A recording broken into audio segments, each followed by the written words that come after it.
കൃഷ്ണശാലിനിയുടെ ഇന്നത്തെ എപ്പിസോഡിൽ പ്രീതിയുടെ തുലാഭാര ചടങ്ങുകൾ അമ്പലത്തിൽ നടക്കുകയാണ്. ഇതേ സമയത്ത് ഇതൊന്നും അറിയാതെ അമ്പലത്തിൽ തൊഴാനായിട്ട് വസുമതി എത്തുന്നുണ്ട്. തുടർന്ന് തുലാഭാരം ഭംഗിയായിട്ട് നടന്നതിന് ശേഷം തൊഴുതു പ്രാർത്ഥിക്കാനായിട്ട് ത്രാസിലിരുന്നുകൊണ്ട് തന്നെ പ്രീതിയോട് നല്ലവണ്ണം തൊഴുതു പ്രാർത്ഥിക്കാനായിട്ട് തിരുമേനി പറയുന്നുണ്ട്. തുടർന്ന് അത് പ്രീതി ചെയ്യുമ്പോൾ ശാരദാമ്മയ്ക്ക് മനസ്സ് നിറഞ്ഞ് സന്തോഷമാവുന്നുണ്ട്. തുടർന്ന് ശാരദാമ്മ പറയുന്നുണ്ട്, ഇത് കാണാനായിട്ട് വസുമതി കൂടി ഇവിടെ വേണ്ടതായിരുന്നു എന്ന്.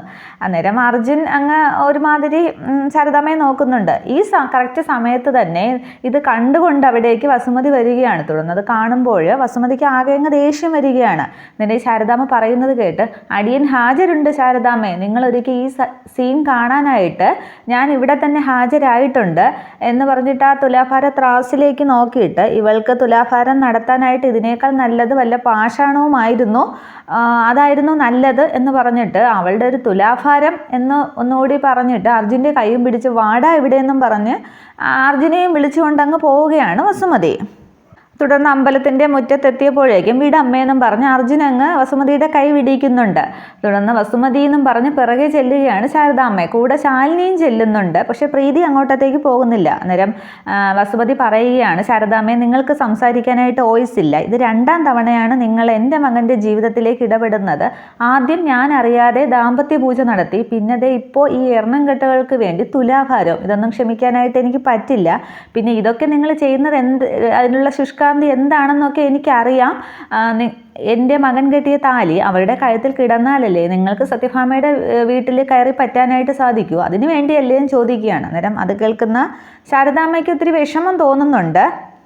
തുടർന്ന് അത് കേട്ടിട്ട് അങ്ങനെയൊന്നും ഞങ്ങൾ ചിന്തിച്ചിട്ടില്ല എന്ന് ശാലിനി പറയുകയാണ്. അന്നേരം ഇവരുടെ സംസാരമൊക്കെ കേട്ടിട്ട് അവിടെ നിന്നങ്ങ് ആകെ സങ്കടപ്പെട്ട് കരയുകയാണ് പ്രീതി. തുടർന്ന് വസുമതി ശാലിനിയോട് പറയുന്നുണ്ട്, അത് തന്നെയാണ് ഈ വസുമതി, നീ ചിന്തിച്ച് നിർത്തുന്നിടത്ത് നിന്നും ഈ വസുമതി ചിന്തിച്ചു തുടങ്ങും, കൂടുതലൊന്നും പറയണ്ട, എനിക്ക് കേൾക്കുകയും വേണ്ടെന്നും പറഞ്ഞ് വസുമതി ആകെ അങ്ങ് ദേഷ്യപ്പെടുകയാണ്. തുടർന്ന് സത്യഭാമയെക്കുറിച്ചും സത്യഭാമ ചെയ്തതിനെക്കുറിച്ചുമൊക്കെ വസുമതി ചോദിക്കുന്നുണ്ട്. അന്ന് വിവാഹത്തിൻ്റെ വെഡിങ് കാർഡുമായിട്ട് വന്നപ്പോൾ ഒരു ഇല കൂടി ഇടണമെന്നല്ലേ പറഞ്ഞത് അവളുടെ രണ്ടാം ഭർത്താവിന്? അതൊക്കെ എവിടെ? അവൾ ഓരോന്ന് നിങ്ങളെ കൊണ്ട് ചെയ്യിപ്പിക്കുന്നതാണ്. ആദ്യം ഡിവോഴ്സ് പെറ്റീഷനിൽ ഒപ്പിടാനായിട്ട് മോളോട് പറഞ്ഞു, പിന്നെ മോനെയും മരുമകളെയും എൻ്റെ വീട്ടിലേക്ക് പറഞ്ഞു വിടുന്നു. അങ്ങനെയുള്ള പ്രവൃത്തികളല്ലേ അവൾ ചെയ്യുന്നത് എന്നൊക്കെ വസുമതി ചോദിക്കുമ്പോൾ സത്യമ്മ വെറുതെ ആൻറ്റിയെ തോൽപ്പിക്കാനായിട്ട് ചെയ്തതാണ്, ഇതൊന്നും സത്യമ്മ അറിഞ്ഞുകൊണ്ടല്ല എന്ന് ശാലിനി പറയുന്നുണ്ട്. അന്നേരം തോൽപ്പിക്കാനായിട്ട്, അതാണ് പോയിന്റ്. സത്യഭാമയ്ക്ക് എവിടെയും ജയിക്കണം, എനിക്കതൊന്നും പാടില്ലല്ലോ എന്ന് പറഞ്ഞിട്ട് അർജുനോട് പറയുകയാണ്, നീ അമ്പാലിയെ കുഞ്ഞമ്മയുടെ മകളെയും കെട്ടി സുഖമായിട്ട് ജീവിക്കാൻ നോക്ക്, ഇനി എന്തിനാണ് ഇവളുടെ പിറകെ നടന്ന് മണ്ടനാകാൻ പോകുന്നത്? എന്തായാലും മ്യൂച്വൽ ഡിവോഴ്സ് പേപ്പറിൽ ഒപ്പിട്ട സ്ഥിതിക്ക് ഇനി അർജുൻ്റെ ആരുമല്ല പ്രീതി എന്ന് തീർത്ത് പറയുകയാണ് വസുമതി. അന്നേരം അമ്മയെന്നും പറഞ്ഞ് അർജുൻ കയ്യിൽ കയറി പിടിക്കുകയാണ് വസുമതിയുടെ. അന്നേരം വസുമതി കളിയാക്കുകയാണ്, ഓ മോൻ ഇവിടെ ഉണ്ടായിരുന്നോ? മോൻ ഉണ്ടെന്ന് ഞാൻ അറിഞ്ഞില്ല, മോൻ എങ്ങനെയാണ് ഇവിടെ വന്നത്? ഇവരൊക്കെ കൂടോത്രം ചെയ്ത് വരുത്തിയതാണോ? ഇവിടെ എങ്ങ് നിൽക്കണ്ട, ഇവരൊക്കെ ചീത്ത കൂട്ടങ്ങളാണ്, വാ നമുക്ക് പോകാമെന്ന് കളിയാക്കി പറഞ്ഞിട്ട് ബലമായിട്ട് അർജുൻ്റെ കയ്യിൽ കയറി പിടിക്കുകയാണ്. എന്നിട്ട് മുന്നോട്ട് നടക്കാൻ തുടങ്ങുമ്പോൾ അർജുന കൈ അങ്ങ് ബലമായിട്ട് തട്ടിക്കളയുന്നുണ്ട്. എന്നിട്ട് പറയുകയാണ്, അമ്മ കളിയാക്കിയൊന്നും വേണ്ട, ഞാനൊരു കൊച്ചു കുഞ്ഞൊന്നുമല്ല, അമ്മയെ എന്തൊക്കെ പറഞ്ഞാലും ഞാൻ പ്രീതിയെ ഉപേക്ഷിക്കാൻ പോകുന്നില്ല എന്ന് അർജുൻ തീർത്ത് പറയുന്നുണ്ട്. അമ്പാലിയെ കുഞ്ഞമ്മയുടെ മകളുമായിട്ടുള്ള എൻ്റെ കല്യാണവും നടക്കാൻ പോകില്ല എന്ന് അർജുൻ പറയുമ്പോൾ അവസാന അടവ് പ്രയോഗിക്കുകയാണ് വസുമതി. നിശ്ചയിച്ച മുഹൂർത്തത്തിൻ്റെ അന്ന് തന്നെ എന്തായാലും വസുമതി കുഞ്ഞമ്മയുടെ വീട്ടിൻ്റെ മുറ്റത്ത് ഒരു പന്തൽ ഉയർന്നിരിക്കും. അന്ന് നീയും റോഷ്നിയുമായിട്ടുള്ള കല്യാണം നടന്നില്ല എന്നുണ്ടെങ്കിൽ മൂർച്ചയുള്ള കത്തി കൊണ്ട് ഈ വസുമതി കഴുത്തിലൊരു വരയങ്ങ് വരയ്ക്കും. പിന്നീട് ആ പന്തൽ മരണത്തിനുള്ളതാണോ അതോ കല്യാണത്തിനുള്ളതാണോ എന്ന് നിനക്ക് തന്നെ തീരുമാനിക്കാം എന്ന് പറയുമ്പോൾ അർജുൻ അങ്ങ് അപ്സെറ്റ് ആവുകയാണ്. എന്നിട്ട് വസുമതി പറയുന്നുണ്ട്, വസുമതി പറഞ്ഞാൽ പറഞ്ഞതുപോലെ ചെയ്യുമെന്ന് നിനക്കറിയാം, ഇനി കാര്യങ്ങൾ നിനക്ക് തീരുമാനിക്കാം എന്ന് പറഞ്ഞിട്ട് വാ ഇവിടെയെന്നും പറഞ്ഞ് വീണ്ടും അർജുനെയും വിളിച്ചുകൊണ്ടങ്ങ് പോവുകയാണ് വസുമതി. ഇത് കേട്ട് ആകെ സങ്കടപ്പെട്ട് നിൽക്കുകയാണ് ശാരദാമ്മയും ശാലിനിയും പ്രീതിയും ഒക്കെ. തുടർന്ന് ശാരദാമ്മ ചെന്ന് തിരുമേനിയോട് ഇനി എന്താണ് തിരുമേനിയും ചോദിക്കുമ്പോൾ അടുത്തത് ഇത് പൂർത്തിയാകണമെന്നുണ്ടെങ്കിൽ തൊട്ടിൽ കെട്ടണം, ഭർത്താവും ഭാര്യയും കൂടി ചേർന്നാണ് കെട്ടേണ്ടത്. ഇനിയിപ്പോൾ ഭർത്താവിനെ കൂട്ടാൻ പറ്റാത്ത സാഹചര്യത്തിൽ ഭർത്താവിനെ മനസ്സിൽ വിചാരിച്ച് ഭാര്യയ്ക്കും അങ്ങനെ ചെയ്യാം എന്ന് പറയുമ്പോൾ ആശ്വാസമാവുകയാണ് ശാരദാമ്മയ്ക്കും ശാലിനിക്കും. പക്ഷേ സങ്കടത്തോടെ പ്രീതി നിൽക്കുമ്പോൾ മോളെ അങ്ങനെ ചെയ്യാമെന്ന് ശാരദാമ്മ പറയുമ്പോൾ പ്രീതി അത് സമ്മതിക്കുകയാണ്. ഇതേസമയം വസുമതി അർജുനെയും കൊണ്ട് അമ്പലത്തിന് പുറത്ത് പോയില്ല. ശ്രീകോവിലിന് മുമ്പിൽ നിന്ന് തൊഴുതു പ്രാർത്ഥിക്കുകയാണ് വസുമതി. ഇതേസമയം അർജുൻ കൂടെയുണ്ട്. പക്ഷെ അർജുൻ അങ്ങ് തിരിഞ്ഞും മറിഞ്ഞുമൊക്കെ നോക്കുകയാണ് പ്രീതിയൊക്കെ അവിടെ. ഇതേസമയം തൊഴുവിടാന്നും പറഞ്ഞ് നിർബന്ധിക്കുമ്പോൾ അർജുൻ തൊഴുന്നുണ്ട്. തുടർന്ന് തിരുമേനി വന്ന് തീർത്ഥമൊക്കെ കൊടുക്കുമ്പോഴും അർജുൻ ശ്രദ്ധയില്ലാതെ അങ്ങ് നിൽക്കുകയാണ്. തുടർന്ന് തിരുമേനിയോട് എന്നെ അറിയില്ലേ എന്ന് വസുമതി ചോദിക്കുന്നുണ്ട്. അന്നേരം തിരുമേനി ഇല്ല എന്നങ്ങ് പറയുകയാണ്. അന്നേരം പുതിയ ആളായത് കൊണ്ടാകും ഞാൻ വസുമതി കുഞ്ഞമ്മ ഇവിടുത്തെ പ്രസിഡന്റിനോടും ട്രഷററോടും ഒക്കെ ചോദിച്ചാൽ മതി. ഇത്തവണ ഉത്സവം നടത്തുന്നത് തെക്കേക്കരക്കാരല്ല, പുത്തേടത്തുകാരാണ്. പുത്തേടത്തുകാരെ കുറിച്ച് കേട്ടിട്ടില്ലേ എന്നും വീണ്ടും വസുമതി ചോദിക്കുമ്പോൾ ഇല്ല ഇപ്പം കേട്ടു എന്ന് തിരുമേനി പറയുകയാണ്. അന്നേരം തിരുമേനിയുടെ ആ കളിയാക്കലൊക്കെ വസുമതിക്ക് ആകെ ഒരു ക്ഷീണമാകുകയാണ്. അന്നേരം തിരുമേനി വലിയ ഫലിതപ്രിയനാണെന്ന് തോന്നുന്നല്ലോ എന്നൊക്കെ ചോദിക്കുമ്പോൾ അങ്ങനെയൊന്നും ഇല്ലയെന്ന് എനിക്കിത്തിരി ജോലിയുണ്ട് പോട്ടെ എന്നും പറഞ്ഞ് വസുമതിയുടെ ആ വീമ്പിളക്കൽ കേൾക്കാൻ നിൽക്കാതെ തിരുമേനി പോകാൻ തുടങ്ങുമ്പോൾ ഒന്ന് നിന്നേ, ഈ ലെറ്റർ ഒന്ന് പൂജിച്ച് തരണം, എൻ്റെ മകൻ്റെ കല്യാണമാണ്. എന്നിട്ട് റോഷ്നിയുടെ കോവിലകത്തിൻ്റെ പേരൊക്കെ അങ്ങ് നെടുനീളത്തിന് പറയുന്നുണ്ട്.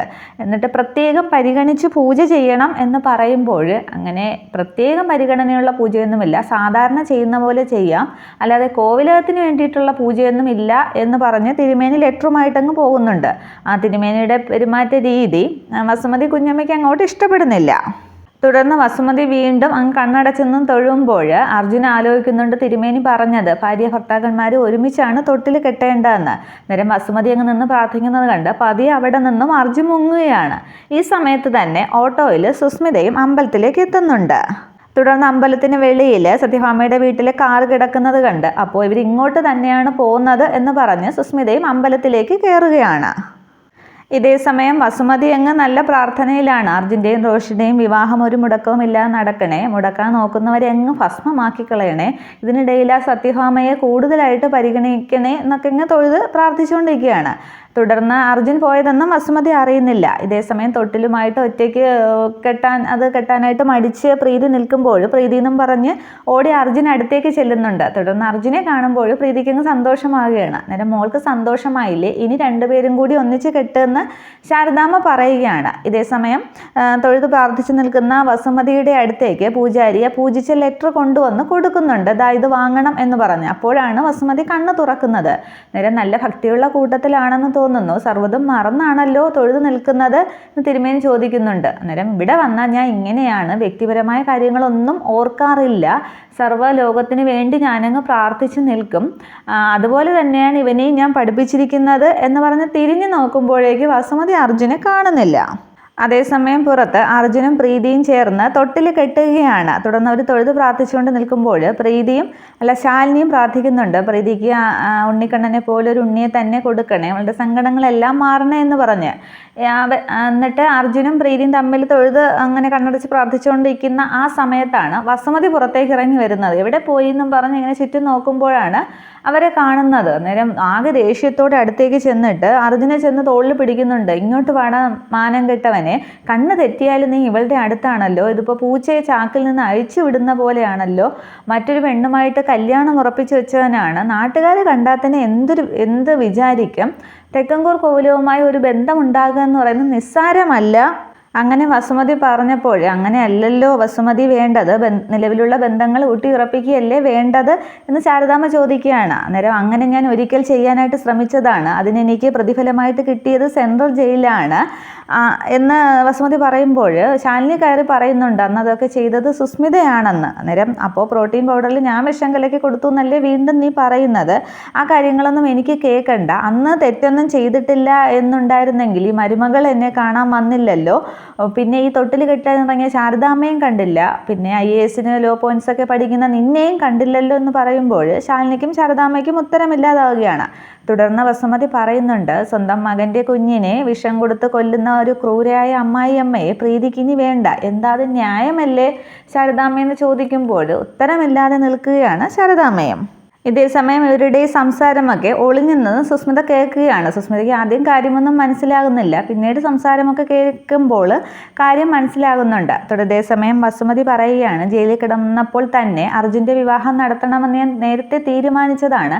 എന്തായാലും അത് ഞാൻ നിശ്ചയിച്ച മുഹൂർത്തത്തിൽ തന്നെ നടത്തിയിരിക്കും എന്ന് പറയുമ്പോൾ അത് ആൻറ്റി എന്നും പറഞ്ഞ് ശാലിനി ബാക്കി കുഞ്ഞിൻ്റെ കാര്യം പറയാൻ തുടങ്ങുമ്പോൾ എനിക്കൊന്നും കേൾക്കണ്ട, ഞാൻ പറഞ്ഞതുപോലെ തന്നെ കാര്യങ്ങൾ നടത്തൂ, വാടാ ഇവിടെയെന്നും പറഞ്ഞ് വീണ്ടും അർജുനെ വലിച്ചു കൊണ്ടുപോയി കാറിലേക്ക് ബലമായിട്ട് കയറ്റുകയാണ്. എന്നിട്ട് അതിനുശേഷം വസുമതി കാറെടുത്ത് അർജുനെയും കൂട്ടി അവിടെ നിന്നും പോകുന്നുണ്ട്. ഇതൊക്കെ കണ്ട ശേഷം സുസ്മിത എല്ലാവരെയും ഒന്ന് നോക്കുകയാണ്. സുസ്മിത ആരും കാണുന്നില്ല. തുടർന്ന് അവർ നിൽക്കുന്ന ആ മരം സുസ്മിത ശ്രദ്ധിക്കുന്നുണ്ട്. അതിൽ കെട്ടിയിരിക്കുന്ന തൊട്ടിലൊക്കെ നോക്കിയിട്ട് സുസ്മിത എന്തോ ആലോചിച്ച് നിൽക്കുകയാണ്. ഇനി സുസ്മിത അത് കണ്ടുപിടിക്കുമോ, ഇനി പ്രീതിയുടെ ഗർഭിണിയാണ് എന്നുള്ളത് കണ്ടുപിടിക്കുമോ എന്നുള്ളതൊക്കെ നമുക്ക് അടുത്ത എപ്പിസോഡിൽ കാണാം. Okay, thank